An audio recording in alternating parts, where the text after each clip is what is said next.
Hello everyone, welcome to my YouTube channel Divya study hub. सो मैंने आपको पिछली वीडियो में बताई थी थॉमस ग्रे की ode to a death of a favourite cat. और आज मैं आपको बताऊंगी थॉमस ग्रे का जो सेकंड पोएट है उसी में मेजर सिक्स में ode to a distant prospect of Eton College. So start करते हैं।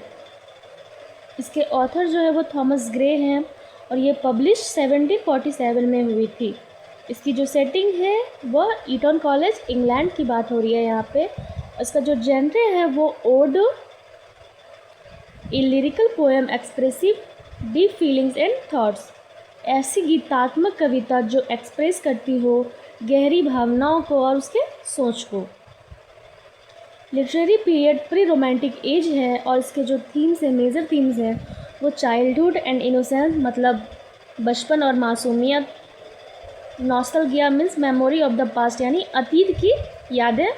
ह्यूमन सफरिंग मतलब मानव जीवन के दुख।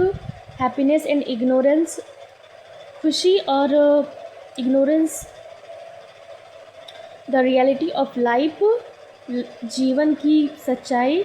लॉस ऑफ इनोसेंस, मासूमियत की जो लॉस हो रही है वो।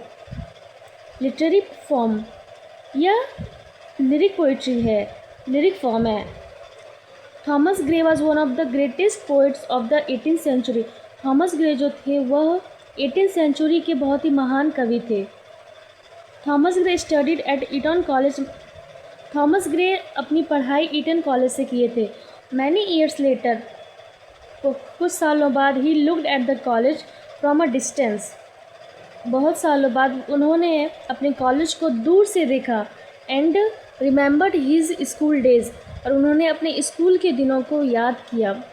ही see young boys playing happily and thinks about the difference between the joy of childhood. उन्होंने बहुत दूर से अपने कॉलेज को देखा और याद किया अपने स्कूल के दिनों को। उन्होंने देखा कि कैसे छोटे बच्चे खुशी से सुखद पूर्वक खेल रहे हैं।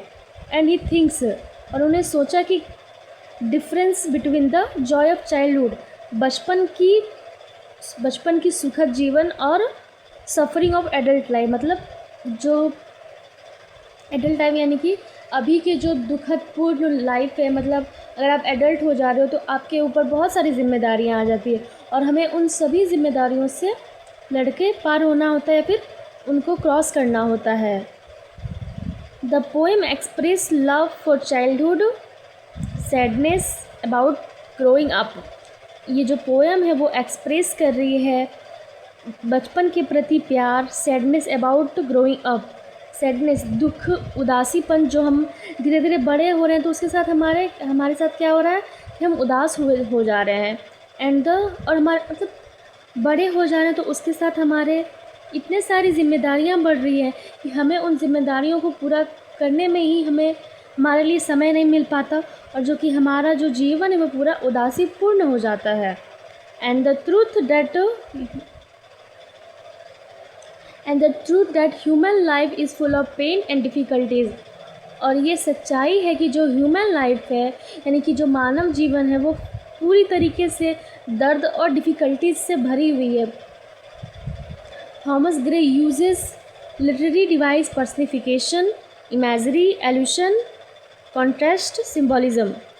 थॉमस ग्रे जो हैं वो अपनी इस कविता में लिटरेरी डिवाइसेस जो यूज़ किए हैं वो पर्सनिफिकेशन है मीन्स मानवीकरण, इमेजरी यानी कि चित्रात्मक, एल्यूशन है, कॉन्ट्रास्ट है, सिंबॉलिज्म है।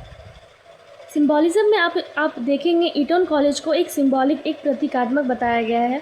कैसे उन्होंने ईटन कॉलेज से पढ़ाई की और वो जब कुछ सालों के बाद ईटन कॉलेज को दूर से देखते हैं तो उन्हें कैसी कैसी फीलिंग्स आ रही है।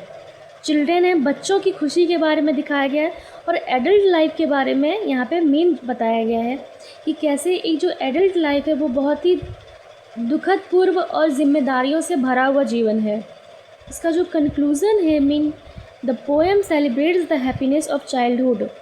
जो पोएम है ये सेलिब्रेट कर रहा है बचपन की यादें, बचपन की सुखद यादें, बचपन की खुशी and shows that adult life is full of sorrow, और दिखा रहा है कि कैसे एडल्ट लाइफ जो है, जो बड़े व्यक्तियों की जो लाइफ है, मतलब हमारे फादर, ग्रैंडफादर, उन सब की लाइफ फुल ऑफ सॉरो, मतलब बहुत ही दुख से भरी है और रिस्पॉन्सिबिलिटीज़ से भरी है। इतनी उन पे जिम्मेदारियाँ हैं कि उन जिम्मेदारियों को पूरा करते ही समय निकल जा रहा है और वो खुद को समय ही नहीं दे पा रहे। It is that innocence brings true happiness, ये हमें सिखा रही है कि कैसे मासूमियत जो है वह धीरे धीरे हैप्पीनेस में बदलती है। सो आपको ये मेरी वीडियो कैसी लगी कमेंट में ज़रूर बताइएगा, बेल आइकन को ज़रूर दबाइएगा। Thank you so much.